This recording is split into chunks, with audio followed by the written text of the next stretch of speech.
Helen had a first 30-year distinguished career in church music and choral conducting, with degrees from Westminster Choral College and the Peabody Conservatory of Music. She then earned the Master of Divinity degree cum laude from Perkins School of Theology, Southern Methodist University, so you're on your home court. It's your home court here, in 1993, where she received awards for social justice and homiletics, followed by a DMin in 1997. A project addressed biblical studies from the perspective of chronic illness and disability. She was ordained deacon in 1996 and priest in 1997. In 1999, she went to Wichita, Kansas, as the first priest in the history of the Episcopal Church who uses a wheelchair to be called as rector, and from there to Florida. She has taught seminary courses on disability-related topics at the University of Dayton and at Perkins, and has lectured and presented workshops widely. Her writings on disability and theology appear in a variety of publications. The Reverend Dr. Betenbaugh is a biography of the international who is who in music, who is who in American women, the international who is who of professional and business women, and who is who in America, who is who in the world, and the only thing lacking is who is who in the universe, but bigger doesn't get. The cosmos. Now retired and living in the Dallas area, she is working on a variety of writing projects and thoroughly enjoying her 2 young grandchildren who live close by. Her talk today will be about disability theology in liminality. Ladies and gentlemen, please welcome the Reverend Dr. Helen Ritmo.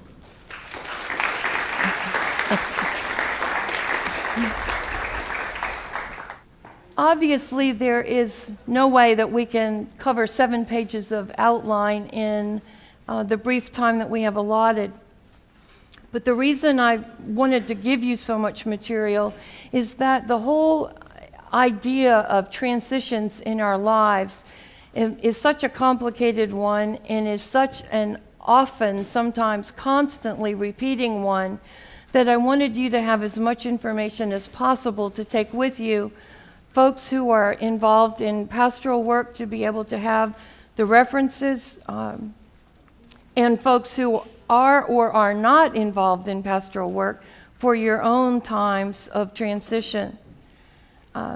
Basically, I think when we finish looking at it, I hope you'll agree, as I feel, that we begin life in the Garden of Eden. Our lives, we're told, are moving toward a place, another garden, where the leaves of the trees are for the healing of the nations, and where God shall wipe away every tear from their eyes, from our eyes. In other words, our entire lives are spent transitioning from one garden to another garden. If you've read the book by Dr. Eben Alexander, former at Harvard neurosurgeon, called Proof of Heaven, you know that his own experience as an authority on the brain, a person who had very strong opinions and beliefs about religion and the brain and what the brain would and would not tolerate, until he had his own experience, he found himself at death's door and in a garden. So according to him, if we get there in the meantime, it will also be into a garden. Point being, we live our lives in a period of transition. I also think that to call us human beings is a misnomer. We are beings in that we exist, we're here. But we're also taught by science that there's nothing in nature that's static. You're either moving forward or you're moving back, even if it's a tree or a rock, whatever, that we think of as inanimate and there permanently. It's decaying if it's not building up accretions from whatever's growing on it. I'd much rather we think of ourselves as human becomings or as human flourishings, either one. And hopefully, most of these transitions that we go through in our lives move us toward that becoming, toward that place where we are going to be flourishing evermore. Irenaeus is the one who said that the greatest glory of God is the human being most fully alive. And if that is true, if we subscribe to that belief, then we also believe with him that it is as we become, as we flourish, that we best glorify God. We did not ever talk much about transitions when I was a child, when I was growing up. And from looking around at the gray hair and lack of hair in the room, I would say that an awful lot of you grew up the same way. There wasn't a midlife crisis then. There wasn't any such thing. Women went through something called the change, and most of what was said about that was how hard it was on their families and on their friends. And men didn't have anything like that until then there became this sort of naughty joke that, well, men, they got young blonde girlfriends and they bought red convertibles, so maybe there was this thing called male menopause, and people would snicker, but never took seriously the fact that it was a midlife crisis and a midlife passage. We first became really aware of all this, other than the terrible twos and puberty, which were probably the two we talked about, when Gail Sheehy wrote her book, Passages, back in the 50s. And literally, the culture went bonkers over that book. It was on the New York Times bestseller list at #1 for endless weeks. And it got folks talking about passages and about transitions. I was a child of parents who had lived through the Depression and had lived through World War I. And most of the people I've found who were born and educated at that time were raised with the notion that if we could go to college and did well in college, chose a profession, and ended up in a profession forever, made one choice in our lives and that was it, got married, that was the only option, had a family, paid our taxes, were honest, took our trash out, kept the lawn mowed, those kinds of things, that we were going to have the house with the white picket fence, and we were done. We were done. There was no big thing ahead unless somebody acted out around you, or unless the company you were a part of shut down or something like that. But basically, you had transitioned all the way through your education. You had a position, you had a family, and that was it. You just rode out the years until retirement or until death. Well, Gail Sheehy totally upset the apple cart on that, and then some wise guy came along and came out with that phrase, please be patient, God isn't finished with me yet. And that upset the apple cart again, to realize that maybe we were still in some kind of process.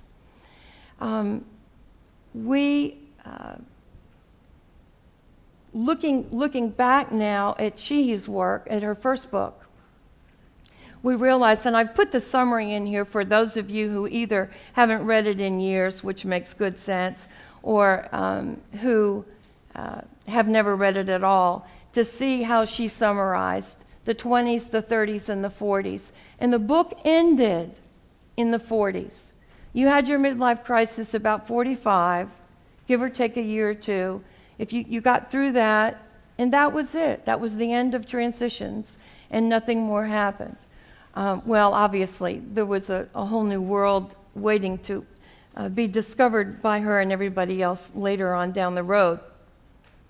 But I've given you the summary. Now, she is the first person who stopped to look at the fact that we actually, when we talk about liminality, the limen being the threshold, that place on the threshold where we have left the room before and we're not yet in the room we're going into, and we've got this kind of uncomfortable thing that we have to balance on. For you who have ever done it, it's not a very stable feeling place.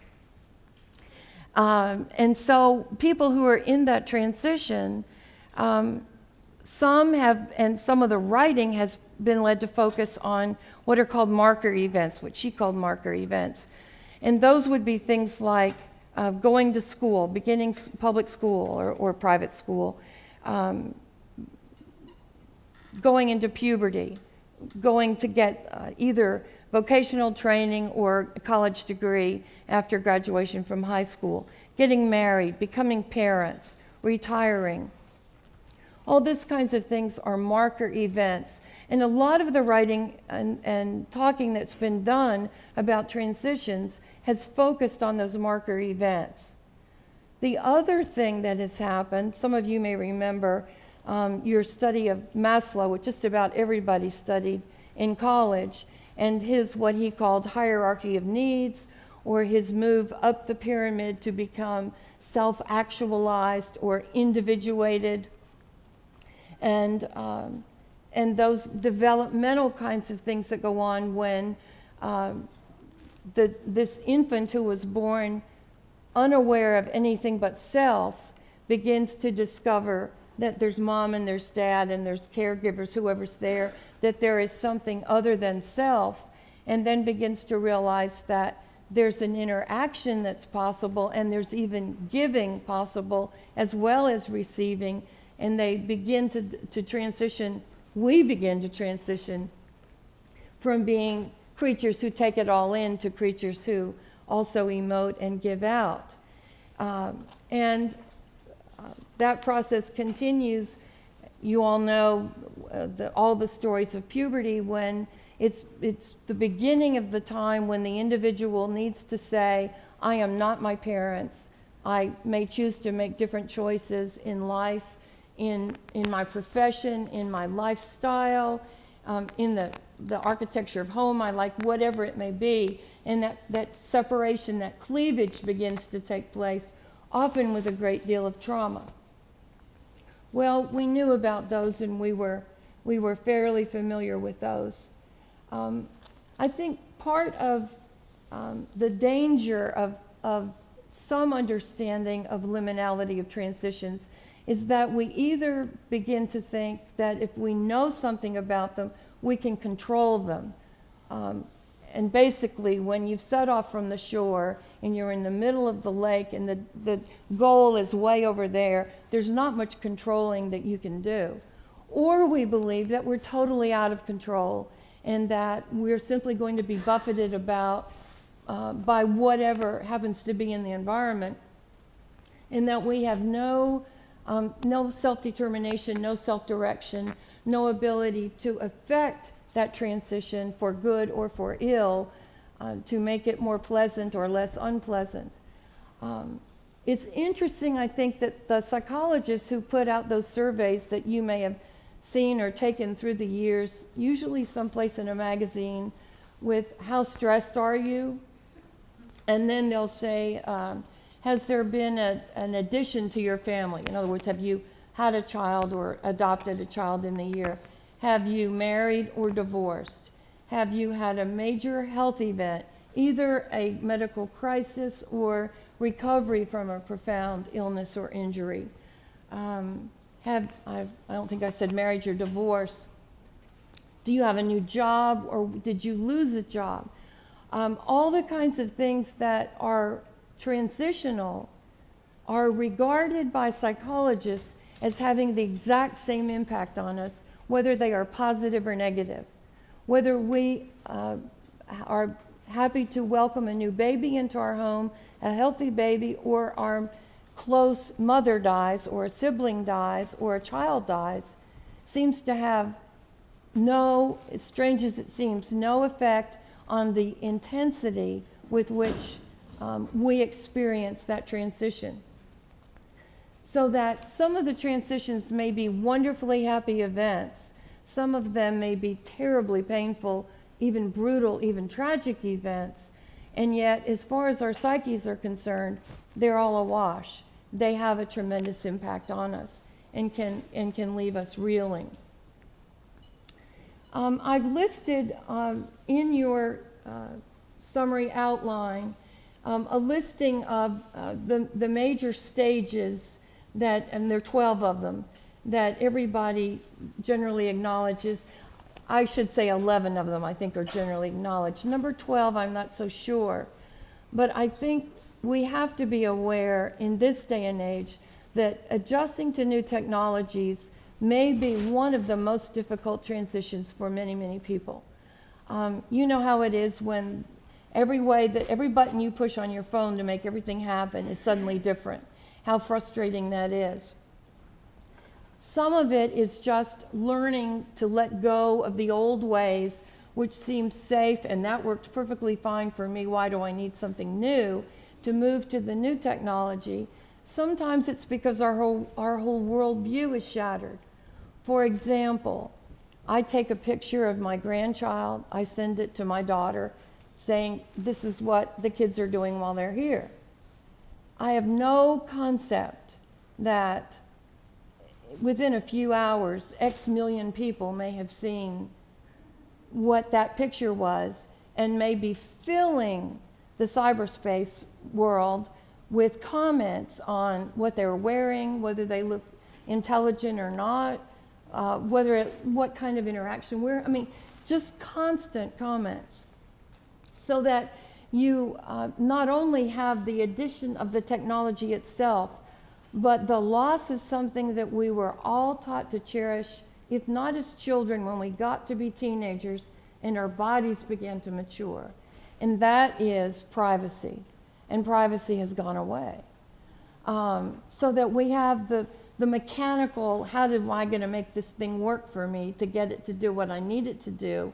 And then we find that our whole worldview, that this is my home, my grandchild, my picture, my daughter, and all of a sudden 2,000 people have commented that they don't like this, that, or the other. Fortunately, that hasn't happened to me because I don't get on Twitter. But every time I read an article online and I see the plethora of comments underneath, and I see the number of people who use that venue for venting their spleens, I just think it must be an extraordinary thing for the person who put the original post, whatever it is, up there, to find themselves just decimated from one end to the other. I think that kind of thing is just absolutely shattering to our worldview. It is a period of transition, and I don't think it's going to get any easier. I think we're simply living in what's going to continue to be a brave new world, and we're going to have to continue to transition. I will say the younger the kids are, the more comfortable they are with it. So maybe that will ease in time. But then I've given you a list of the leaving the shore, the already, and the not yet examples. I want to highlight something like become a fiancé with one or two E's, and then a bride or groom. They say, according to the census figures, our statistics I just looked up online to see what the current was, $25,000 is now the average wedding in America. I thought it was 28, so I guess it's a bargain nowadays. But think, that is a marker event. Obviously, the wedding is a marker event. All of the hopes and the dreams and the planning and all the transition going from single people, whether they're cohabitating or not, going from single people to a married couple, is focused on the wedding. And that is without the honeymoon, by the way. It goes up, obviously, when you add the honeymoon. Not one dime toward preparing for a marriage. And just think, those of you who are pastors, if the next time a couple comes into your office to make plans for their wedding, and you said, why don't you take 1,000, just 1,000 of the dollar, or 500 of the dollars you're going to put in the wedding, and let's put it into some real good discussion time, some good therapy, some good planning, some good reading about how to build a marriage. They're going to look at the church down the street, probably, because it's not about building the marriage, it's about the marker event. Up the hill, whichever way it is, at the SMU campus, on the other hand, the student who is a pledge in a Greek organization, sorority or fraternity, is drilled and drilled and drilled on what the mores are, what the history is, what the tradition is, all of that, to become an initiated member of that fraternity or sorority. Imagine if we put the kind of emphasis on the more important life transition, in my view, than we do on the wedding. But these are the kinds of things that happen. You can go through the whole list and look and see that some of them, the kinds of preparation that are in, and others we leave people completely on their own and just assume somehow if you stumble through a wedding and you get lovely gifts and you look fabulous and the pictures are great, and we take 2 sets of pictures. We have the stills and the video, because just one set won't be enough to show this wonderful event, and yet 50% of those marriages end in divorce. And this isn't obviously about marriage. It's about what we do and what we fail to do pastorally in these times of transition.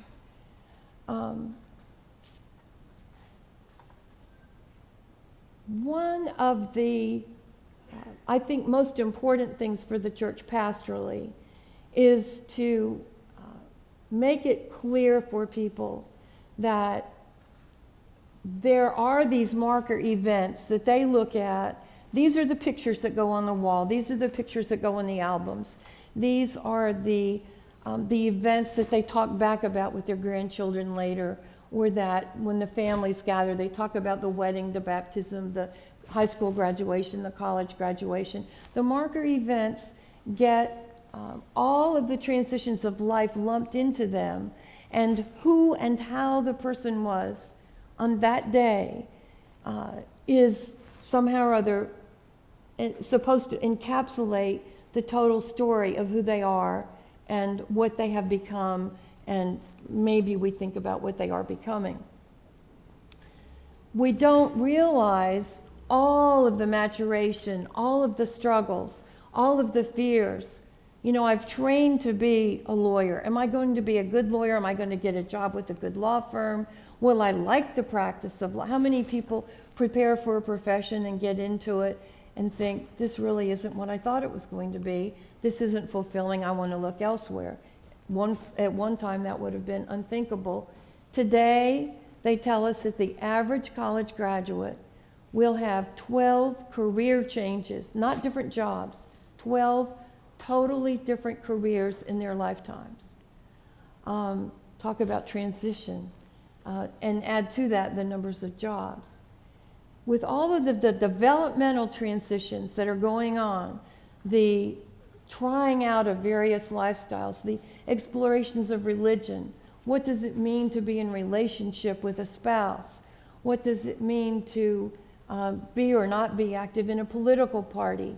What does it mean to be involved in any kind of philanthropic or altruistic endeavor?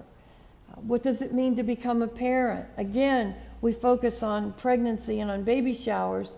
We don't talk very much other than what to expect when you're expecting that book that everybody buys. We don't talk about how in the church we help people become parents. We more try to pick up the pieces down the road when they're beginning to fail as parents and they're frustrated because there's too much tension in the home, or the kids are acting out, or they're not reaching their potential. What we need to begin to build is an understanding that these marker events are the things that get the billboards. They're the things that get the notice. But that all of these other things are underneath the surface all the time.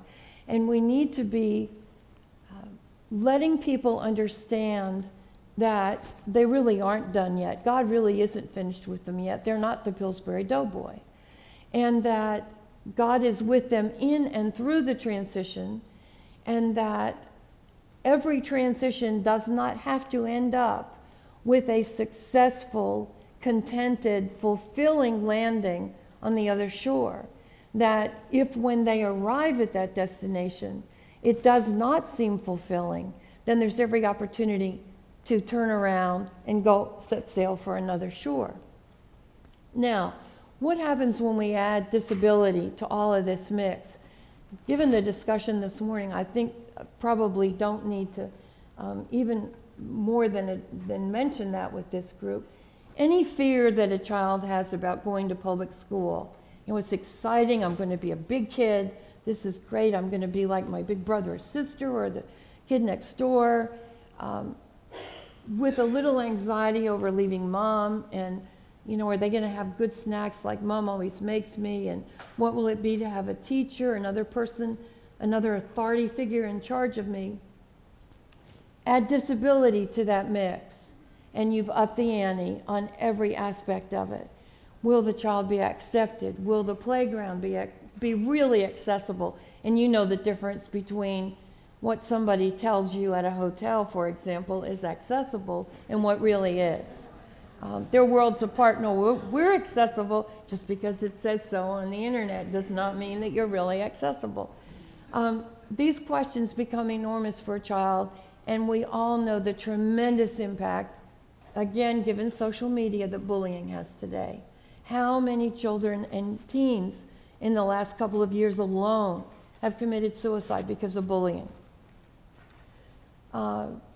Will the materials in school, whether it's an intellectual disability, an emotional disability, whether it's hand-eye coordination, whether it's control of hands, voice, speaking, walking, seeing, hearing, whatever it may be, will the accessibility, the adaptability be there in a means, a technological means, that the child can experience and use and comprehend and adapt for themselves?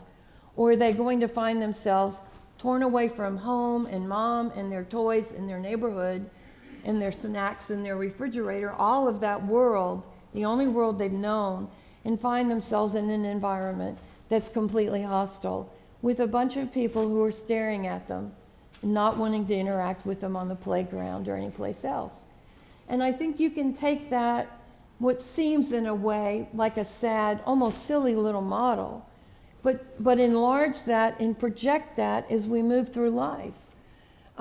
When you get to puberty, there's all these issues of what I look like and what, is it a good hair day or a bad hair day, and do I have the right color hair? All the emphasis on body shape, body proportion today. Add to that any body disfigurement, any body disability or function that's apart from what is considered normal or standard or normative or acceptable. And you add to that then, will anybody ever want to date me? Will I get to go to the prom? Will I get to go here? Will I get to go there? Marriage happens. What happens in a divorce? Exactly the same kind of thing. I guess I had my one chance in life. The one person who could tolerate disability and I are now no longer married. What do we do with the future, and what will it be like after having a relationship? How can I go on alone? We need to be clear with people that we do move, I think, in a very positive way from the first garden, that Garden of Eden, to this other garden where we aren't going to have tears anymore, where suffering will be ameliorated or eliminated, and where the leaves of the trees are for the healing of the nations. And that the story that we live as the biblical witness lived through all manner of trial and tribulation, from that garden to this garden, we do exactly the same thing in our lives. And that God is present, that ecclesia, the assembly, the congregation, that we Christians refer to as the body of Christ, is not fully constituted, is not able-bodied, unless every single part of it is there. And that includes all the parts that are disabled or non-functioning or that have acquired dementia or whatever it may be, that all the pieces need to be there. And I think we need to preach that over and teach that and counsel that over and over again, that somebody in transition is not in a unique place. Transition is nothing unique. It's just, if it's Tuesday, it must be transition. If it's Wednesday, it must be transition. Pick any day, there's going to be some kind of transition going on. Sometimes ones that we acknowledge, sometimes ones that we feel dis-ease, we feel uncomfortable, we feel tension, we may feel tight. We don't understand why necessarily, because we don't pause enough. Oh, it's something, I'll get over it, I'll work through it. We don't pause enough to reflect to see what could possibly be the cause of this. But we need to do a really, really good job in the church of undergirding people so that they understand that the church is undergirding them all the way through the whole process, and that there's not a place where they're going to fall through the cracks because everybody else in the church is static at that moment and they happen to be the only person in transition. That's just that's just not the way it is.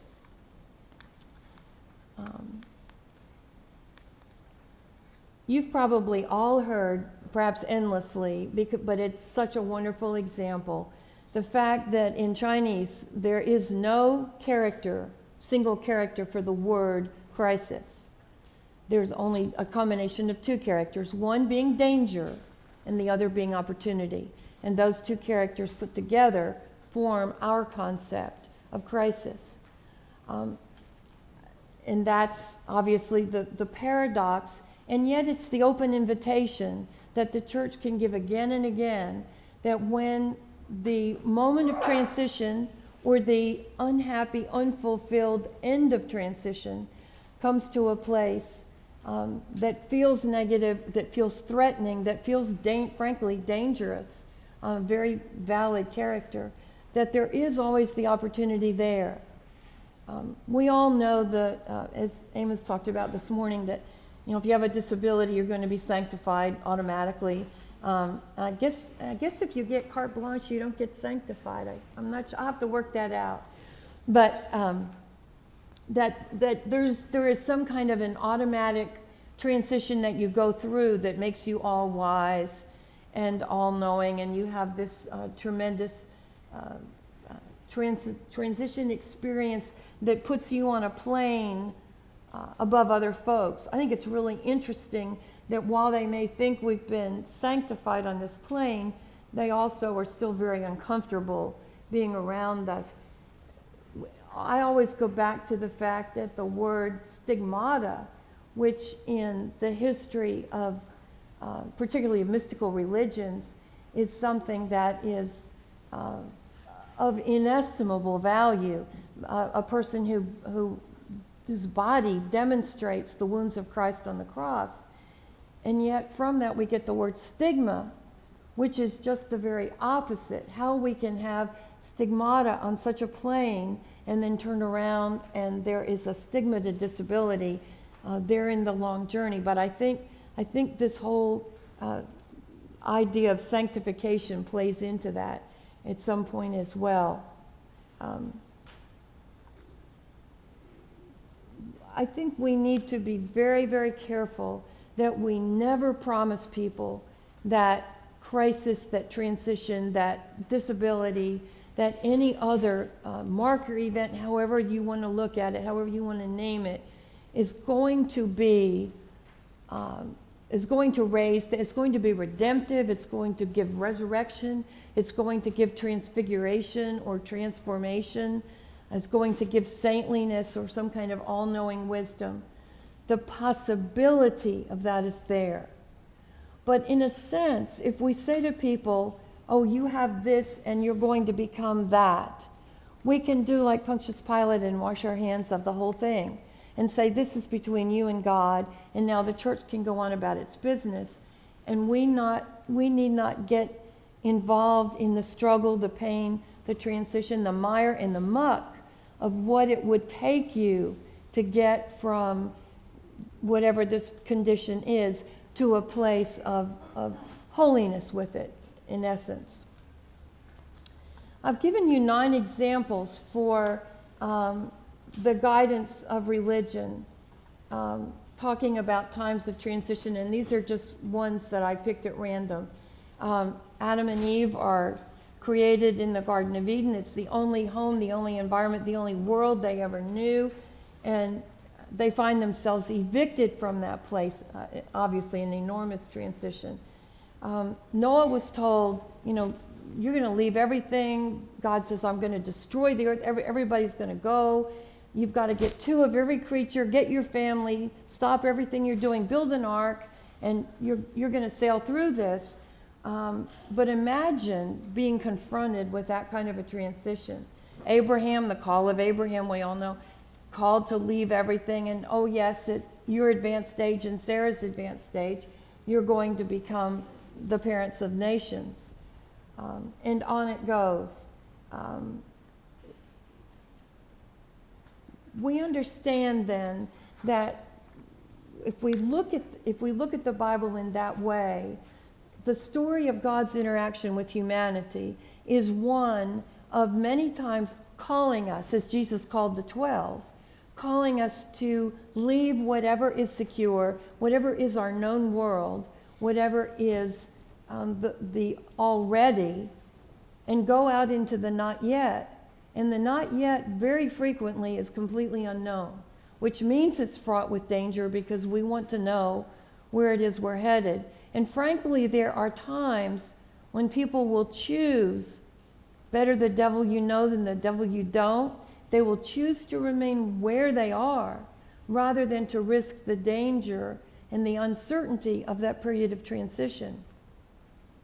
So that, again, when people are moving through crises or moving through events that have the potential to leave them unsettled, possibly in a negative new place as well as in a positive new place, but with both options fully there, that there's every opportunity for us to again let them know that this is the biblical story, that hardly anybody in the Bible remained where they were and as they were, including the fact that people got their names changed to indicate their change in stature. And speaking of stature, Amos is going to talk about that with Zacchaeus tomorrow morning, in what became a transition without any physical change.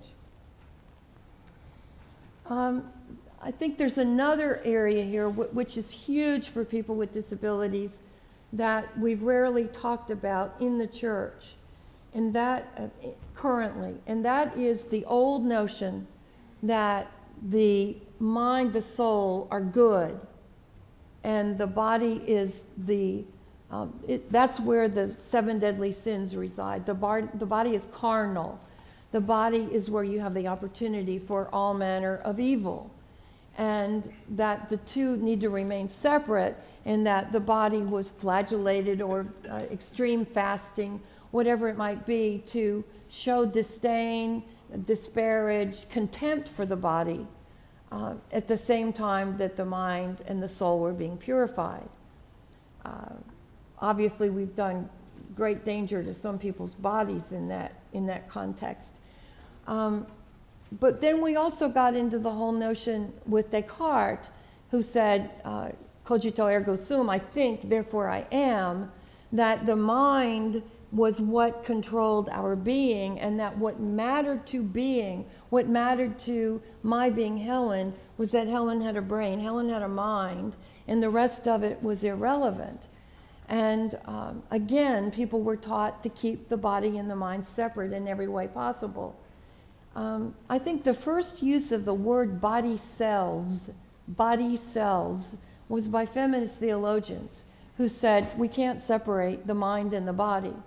The neuroscientist Antonio Damasio, who now is he's on your bibliography, who's now at USC, who used to be at University of Iowa for many, many years.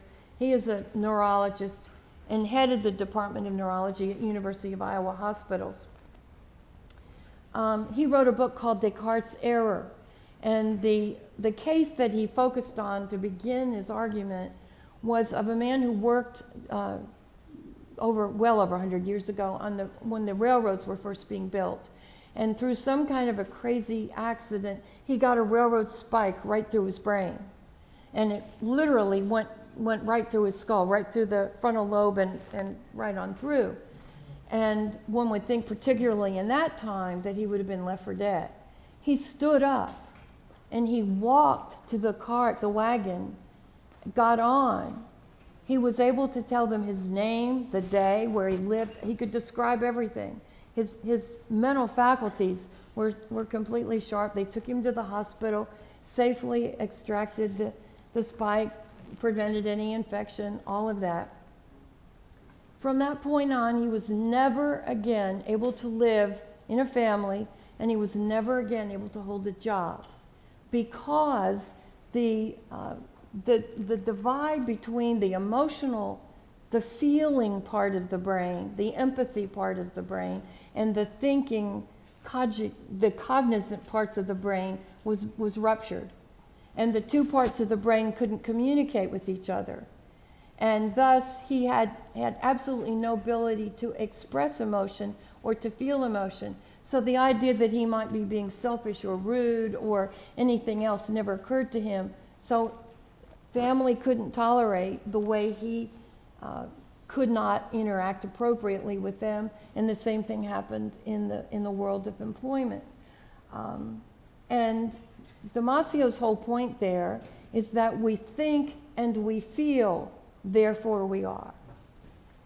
All of which is leading me to say that these times of transition are not just hard on a body that is disabled. The times of transition are not just hard to think your way through or any. We need to look at the human container and all therein holistically. And we need to recognize that in times of transition, as in all times, we're dealing with a being who was made imago Dei, in the image of God, that we are loved by God, that God seeks us out to have relationship with us, and that kind of feeling needs to undergird everything, particularly for people with disabilities. If in any way the church gives the impression that the body is to be despised, or the body is to be ignored, or the body is a negative feature of their entire persona, all that does is serve to reinforce the whole message from society that their body is somehow repugnant or not acceptable or doesn't meet a norm, should be excluded, whatever, probably depends somewhat on the degree. But we need to be sure that we keep all of this holistic.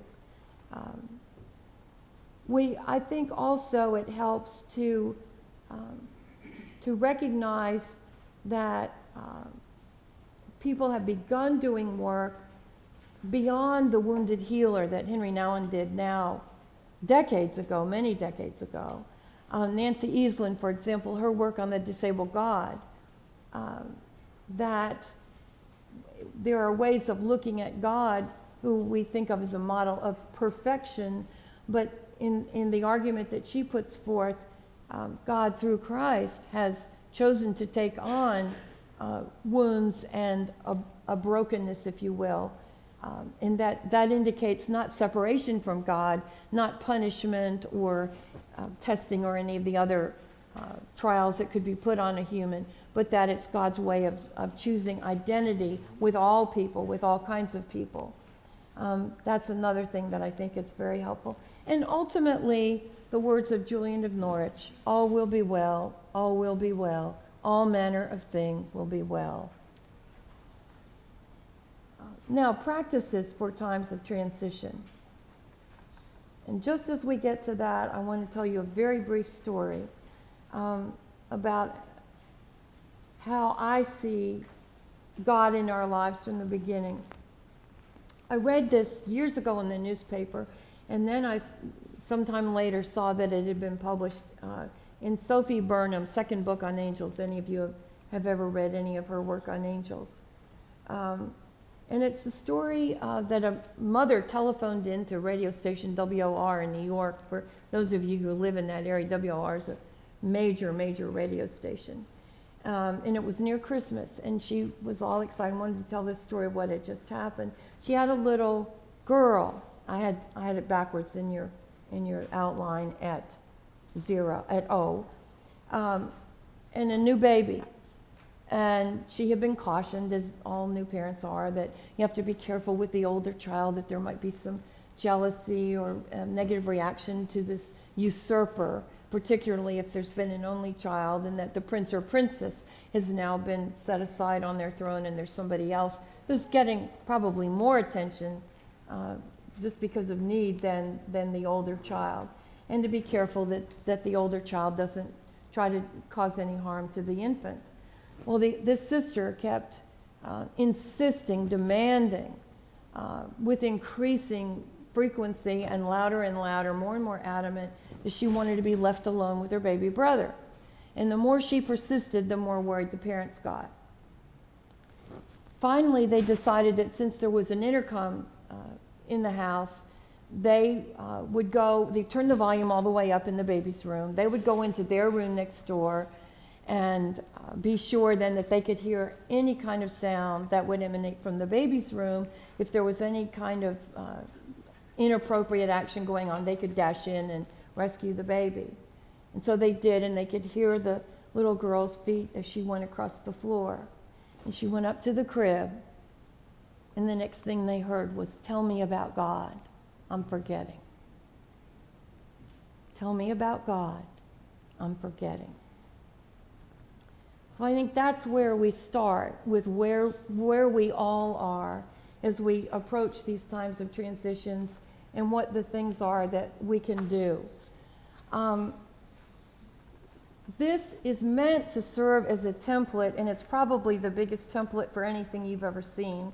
But I did it this way for several reasons. Number one, I've relied on every one of these things at some point in some transitions, sometimes many at once. Secondly, I think even though I would never make the divisions between body and mind and emotions or heart and spirit or soul, I think it's important to be careful that we are nurturing and giving each the potential to speak or to communicate with us, to be tended to get some TLC. And so I've made the divisions, which are completely artificial and against everything I've said prior. But that's the reason why I have made them. I also realize, unfortunately, and you're all used to this, the language of spiritual journey is all sensory and mobility related language. That's just the way it is. The Bible is full of it. My first semester here, I did a study of the United Methodist hymnal and the mobility sensory language in it. And I had six big exercise notebooks. It took me 2 shopping bags to tote that darn paper into the professor when I had gotten through with all the language in the hymnal. So it's that omnipresent. It just inundates everything that we have.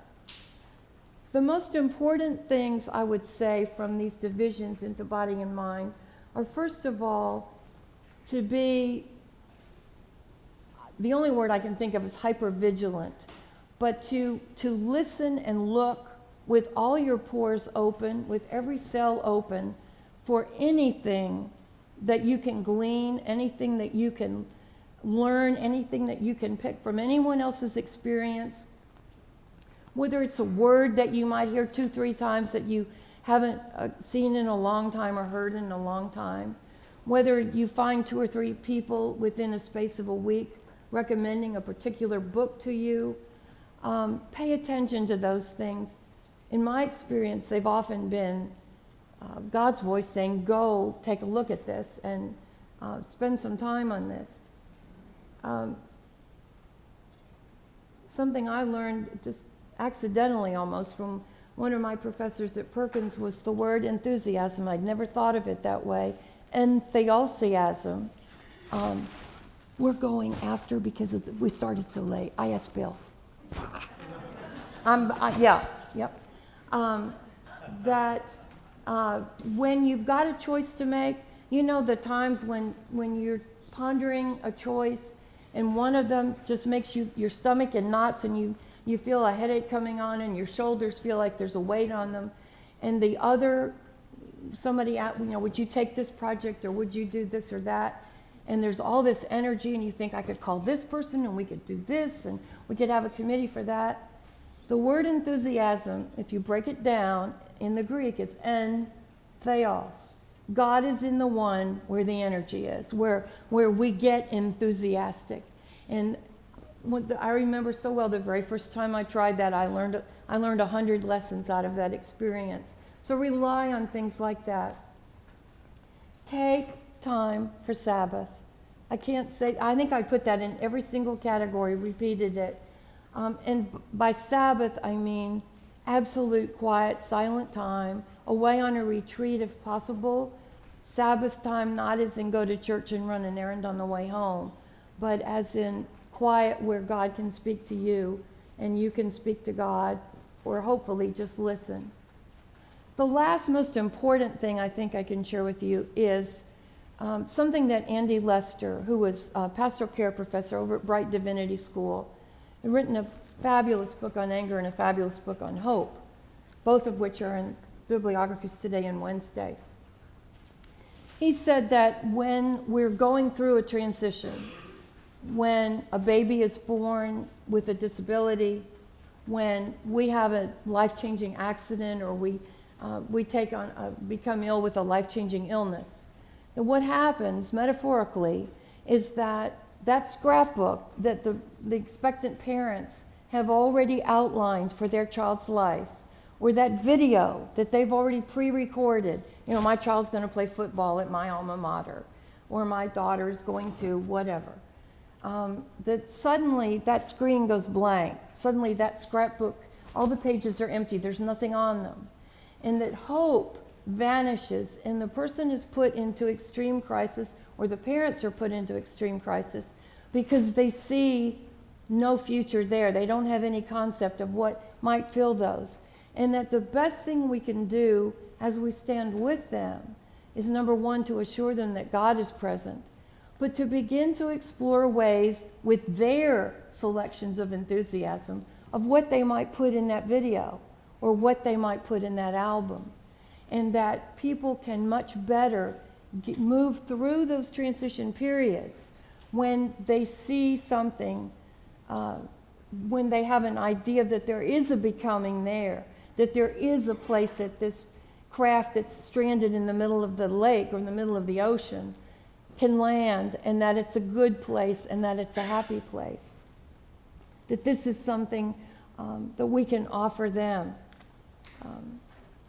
My prayer for all of us is that we have the strength and the grace to pay attention in times of transition as we're able, and that we're all surrounded by a wonderful, loving, advocating, forgiving, unconditional, loving community. As I heard in a discussion this morning, that we'll let them tell us when we're wrong. We'll confront us, as Justin's wonderful honesty and courage confronted this morning, and that we will thereby have company as we make those transitions all through our lives. So happy transitioning. And are there any questions? We're going to 7 after, Bill said, because we... Okay, couple questions, all right. And if you didn't get one of the handouts by any reason, there'll be extras on the table over here. Yes. It's just a comment that I would affirm what you talked about, the transition and the lost expected transitions, how important that is for families, and then also the guilt that happens for as someone's child maybe increases in ability, the guilt that the succeeder's guilt, survivor's guilt, so it's very complicated. And for faith communities to not put parents and families on a pedestal in that process, to, oh, I don't know how you put up with it. You're just, you're such a great mother. You're such a great father. Because then they're afraid to share their anger and frustrations. And the opposite of that is someone who shared privately this morning that the mother was castigated by members of the church for bearing a disabled child, and it was her fault, not for eating the wrong thing or taking the wrong medication, whatever, for sinning in her life, and that so severe that it took the mother 10 years to work through it. Incredible when she was already working through being there present fully to accommodate to a disabled child, who then was told by her faith community that that it was all her fault and she was bad. I mean, it was apparently a very aggressive thing. You have sinned. This is all your fault. The blame is yours. Terrible, terrible thing to go. Just the opposite. One's a saint and one's a reprobate. Thank you.